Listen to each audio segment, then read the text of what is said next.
vision de Kem. Midi. L'air brûle, sous la terrible lumière. Le vieux fleuve alanguie roule des flots de plomb. Du zénith aveuglant, le jour tombe d'aplomb. L'implacable freux couvre l'Égypte entière. Les grands sphinx qui jamais n'ont baissé la paupière, allongés sur leurs flancs que baigne un sable blond, poursuivent un regard mystérieux et long, selon démesurés des aiguilles de pierre. Seul, tachant d'un point noir le ciel blanc et serein, au loin, tourne sans fin le vol des gypaètes.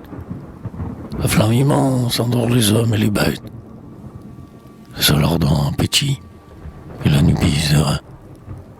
Immobile au milieu de cette chaude joie, silencieusement vers le soleil aboie.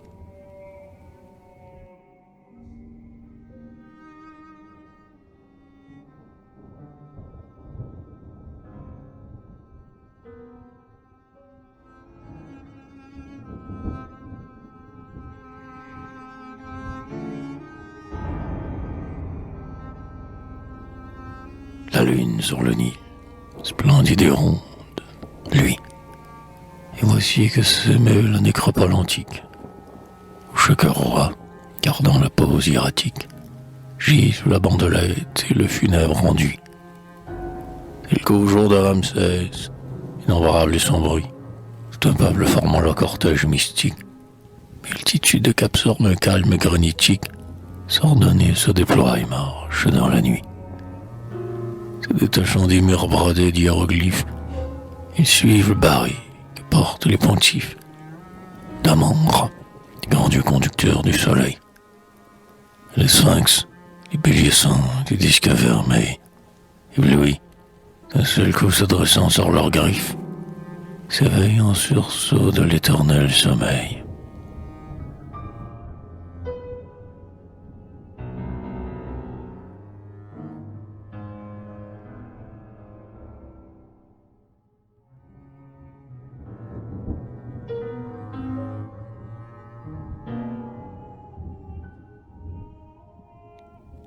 Et la foule grandit, plus innombrable encore. Et le sombre hypogée où s'alignent les couches est vide. Du milieu déserté des cartouches, les éperviers sacrés ont repris leur essor. Bêtes, peuples et rois, ils vont. Le rail d'or s'enroule, étincelant autour des fronts farouches. Mais le bitume épaisse les maigres bouches. En tête, les grands dieux. Bah, Tum, Fta, Net, Ata. Puis tous ceux que conduit les biocéphales, vêtus de la chenille, coiffés des pichons. On est le tusul, pompéant et triomphant. Ondule dans l'horreur des temples ruinés. Et la lune, éclatant au pavé froid et sale, prolonge étrangement des ombres colossales.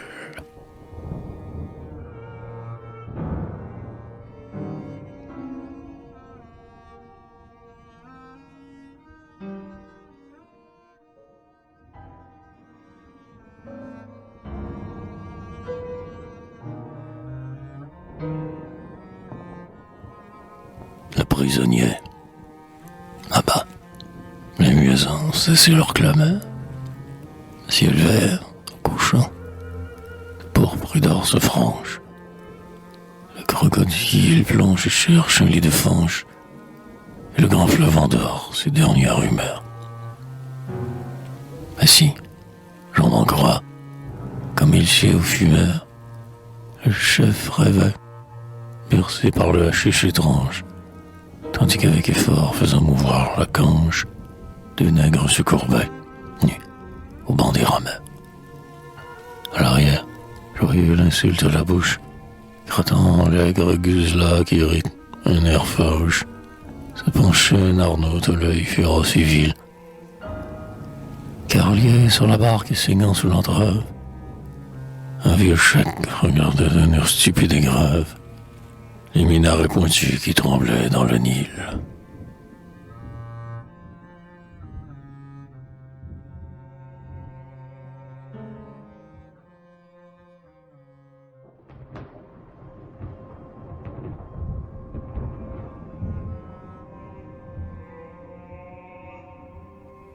le samouraï.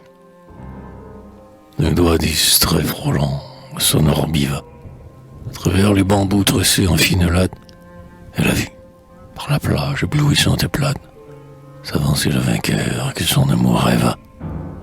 C'est lui, sabre au flanc, l'éventail haut, il va. La cordelière rouge et le gland écarlate coupe l'armure sombre et sur l'épaule éclate le blason de Izen ou de Tokugawa. Ce beau guerrier vêtu de lames et de plaques, sous le bronze, la soie et les brillantes lacs, semble un crustacé noir, gigantesque et vermeil. Il l'a vu. Il serait dans la barbe du masque, et son pas plus hâtif et reluire au soleil, les deux antennes d'or qui tremblent à son casque.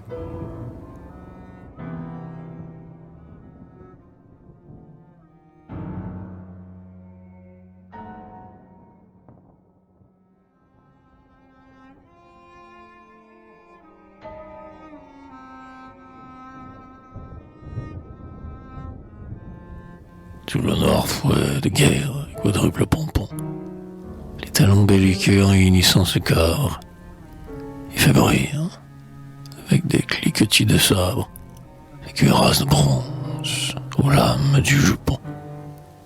Le chef vêtu d'airain, de lacs et de crépons, ôtant le masque à poil de son visage glabre, regardant le volcan sur un ciel de cinabre, tresser la neige aurait l'aurore du Nippon.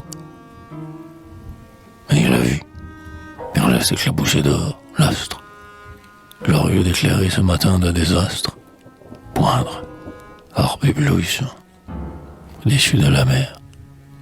Et, pour couvrir ses yeux dont pas un cil ne bouge, il ouvre d'un seul coup son éventail de fer, où dans le satin blanc se lève un soleil rouge.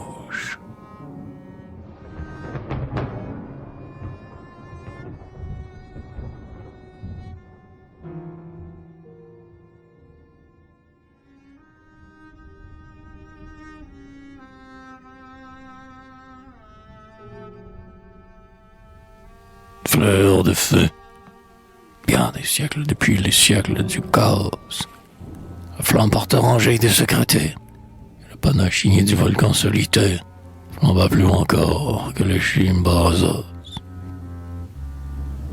Nul bruit n'éveille plus la cime sans écho, pour la cendre pleuvait l'oiseau se désaltère, le sol est immobile le son de la terre, la lave en se figeant lui laissa le repos. Pourtant, suprême effort dans l'antique incendie, alors l'âge de la gueule n'a jamais refroidi, éclatant à travers les rocs pulvérisés, comme un coup de tonnerre au milieu des silences, dans le poudroiement d'or du pollen qu'elle lance, s'épanouit la fleur des cactus embrasés.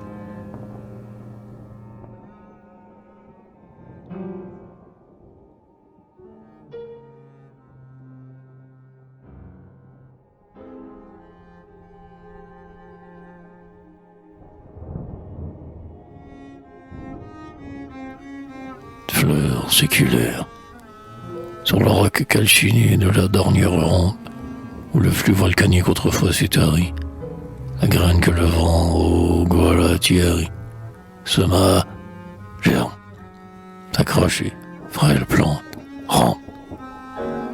Elle grandit, dans l'ombre où sa racine trempe, son tronc, buvant la flamme obscure, s'est nourri. Les soleils d'un siècle ont longuement mûri le bouton colossal qui fait ployer sa rampe. Enfin, dans l'air brûlant qu'il embrase encore, sous le pistil géant qu'il s'érige, il éclate. Il étamine lance au loin le pollen d'or. Il vante à l'ouest la fleur écarlate, pour l'hymen ignoré qu'a rêvé son amour, ayant vécu son temps, n'a fleuré qu'un seul jour.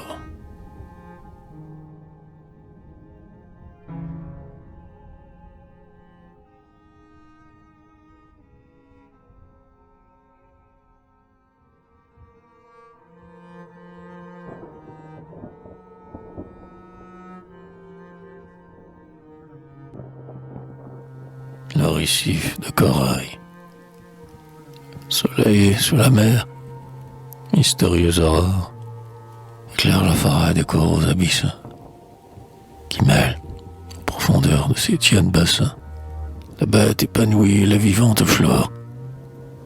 Tout ce que le sel ou l'iode colore, mousse, algues chevelues, anémones, oursins, couvre de pourpre sombre, en somptueux dessin, le fond vermiculé du pâle madrépore.